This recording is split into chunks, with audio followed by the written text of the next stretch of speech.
निश्चित ही अल्लू अर्जुन का बहुत बड़ा वाला फैन है, वरना इस तरह से एग्जाम के दौरान अल्लू अर्जुन का डायलॉग कौन लिखता है यार।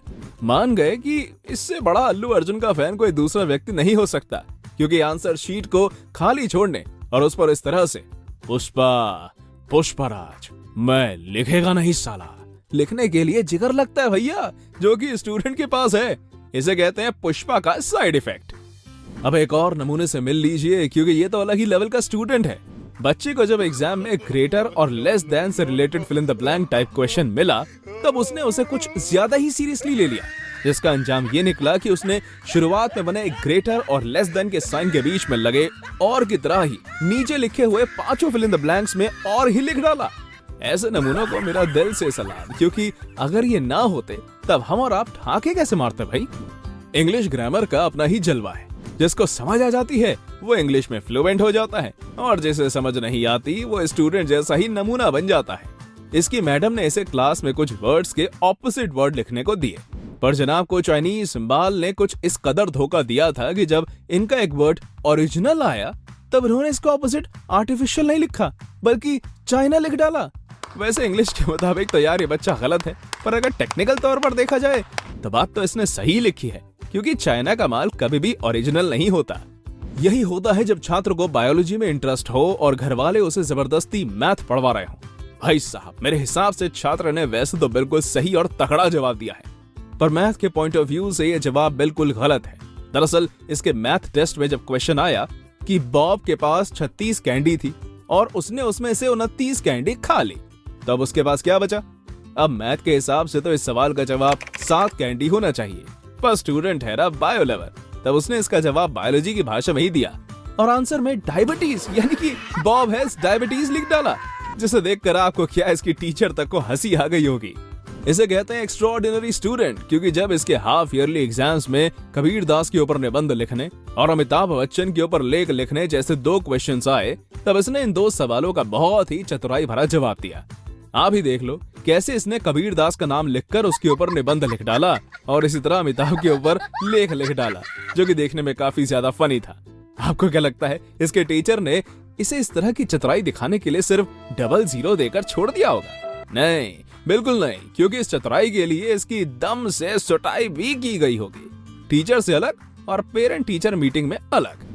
ये बात तो हमें बचपन से सिखाई जाती है कि गांधी जी ने भारत को आजादी दिलाने के लिए बहुत बड़ा योगदान दिया था, लेकिन शायद स्टूडेंट ने गांधी जी के योगदान के बारे में बताए गए हिस्ट्री के चैप्टर को मिस कर दिया था, जिसके चलते जब इसके एग्जाम में सवाल पूछा गया कि आजादी के आंदोलन में गांधी जी का कितना बड़ा हाथ था, तब इसने उसका बहुत ही बढ़िया सा फनी सा जवाब दिया। देखिए कैसे इसने आंसर शीट पर एक बड़ा सा हाथ बनाकर लिख डाला कि इतना बड़ा। सच में आज अगर गांधी जी जिंदा होते ना, तब इस मासूम छात्र के इस फनी से आंसर को देखकर वो भी अपनी हंसी कंट्रोल नहीं कर पाते।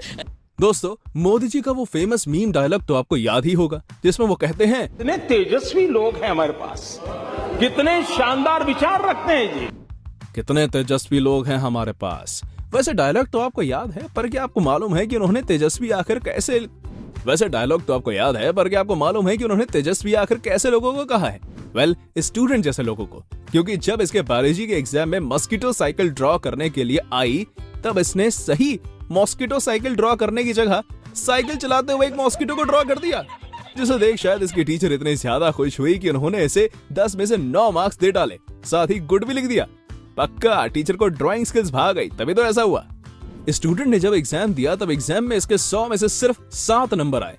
फिर क्या था, टीचर नहीं चाहती थी कि स्टूडेंट को इतने कम नंबर देखकर बुरा लगे, इसलिए उन्होंने इसे 100 में से दिए तो 7 नंबर ही, पर उसे कुछ इस तरह से लिख दिया कि कम पढ़े लिखे इंसान को ये नंबर 49 लगेंगे। देखिए जरा, टीचर ने 100 आउट ऑफ √49 लिख डाला। इसका सोल्यूशन मैथ्स में 7 ही होता है। भगवान करे ऐसे टीचर सबको मिले, कम से कम रिजल्ट देखकर एकदम से झटका तो नहीं लगता, फिर बाद में चाहे फट जाए।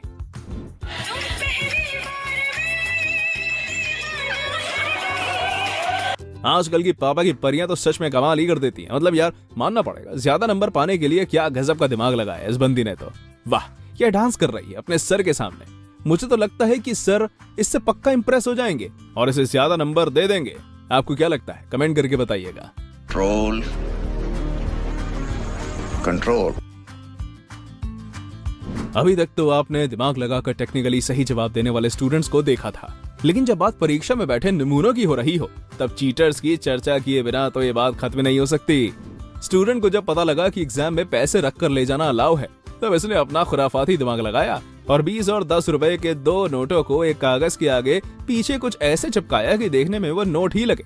फिर क्या था, जब ये एग्जाम देने गया तब पकड़ा गया। इसके बाद इसका नकल प्रकरण का फॉर्म भरा गया। चीटिंग करता है तू, चीटिंग चीटिंग चीटिंग करता है तू।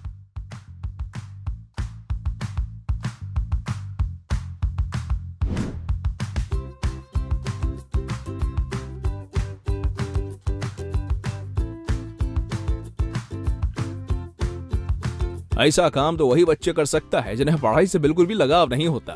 मानना पड़ेगा, स्टूडेंट ने तो मैथ के फॉर्मूला से साबित भी कर दिया कि पढ़ाई से स्टूडेंट फेल हो ही जाएगा। जरा ध्यान से देखिए इसके सॉल्यूशन को। वाह भाई वाह, मजा आ गया। खैर, ये मजाक के लिए तो सही है, पर किसी बच्चे पर इसका गलत इम्पैक्ट नहीं पड़ना चाहिए, वरना पता चला कि बच्चों ने सच में पढ़ाई छोड़ दी। कुछ भी कह लो दोस्तों, पर था ये सॉल्यूशन काफी ज्यादा फनी। तो गाइस, आप सबने अक्सर टीचर से सुना होगा कि अगर पढ़ोगे नहीं तो फेल हो जाओगे, यानी no study equals to fail, और अगर पढ़ोगे तो फेल नहीं होगे, यानी study equals to no fail. चले आए इसको मैथमेटिकली सॉल्व करने की कोशिश करते हैं। तो इन दोनों को आपस में ऐड कर लेंगे और इन दोनों को आपस में ऐड कर लेंगे। चले आए, तो यह हो गया नो स्टडी प्लस स्टडी, और उस साइड पे नो फेल प्लस फेल। तो यहां से कॉमन क्या आ गया, यहां से कॉमन स्टडी आ गया, अंदर क्या बचा, नो प्लस 1, और इस साइड से कॉमन क्या आ गया, फेल आ गया, और अंदर क्या बचा, नो प्लस 1। तो आप देख सकते हैं नो प्लस 1 आपस में कैंसिल, और ये सो फाइनल आंसर हमारे पास आया study equals to fail, hence proved. Show this to your teachers now कि आपने मैथमेटिकली प्रूव कर दिया कि अगर पढ़ोगे तो फेल हो जाओगे। वाह, क्या दिमाग लगाया इस छात्र ने। तो इसे तो 21 तोपों की सलामी मिलनी चाहिए, क्योंकि इसकी ट्रिक के सामने अच्छे अच्छे टीचर्स अपना सर पकड़ लेंगे। आप ही देख लो, क्वेश्चन पेपर में जब ट्रू फॉल्स आए, तब एक छात्र ने अपनी आंसर शीट में कुछ ऐसे वर्ड्स बना दिए जो देखने में ट्रू और फॉल्स दोनों की तरह लगते थे। अब जब टीचर इसकी कॉपी चेक करेंगे ना, तब उन्हें भी समझ नहीं आएगा कि आखिर इसने ट्रू लिखा है या फॉल्स। इस नमूनी ट्रिक के लिए लाइक तो बनता है। अब क्या देखना पड़ रहा है, अच्छा है मैं अंधा हूँ। पेपर में सवाल आया कि उल्टा चोर कोतवाल को डांटे, मुहावरे को उदाहरण देकर समझाइए। तब इस छात्र ने तो हद ही कर दी, क्योंकि जब इसे मुहावरे का सही मतलब नहीं मालूम था, तब इसने अपना खुराफाती दिमाग लगाया और आंसर में 2 कलाकृति बनाई, जिसमें से उल्टा वाला चोर था और सीधा खड़ा कोतवाल। इतना ही नहीं, इस छात्र ने अपनी कोतवाल और चोर की ड्राइंग के साथ ये भी लिख दिया कि चोर कोतवाल से कह रहा है कि अबे ओए कोतवाल, जो देखने में सच में बहुत ही ज्यादा मजाकिया और क्रिएटिव था। खैर,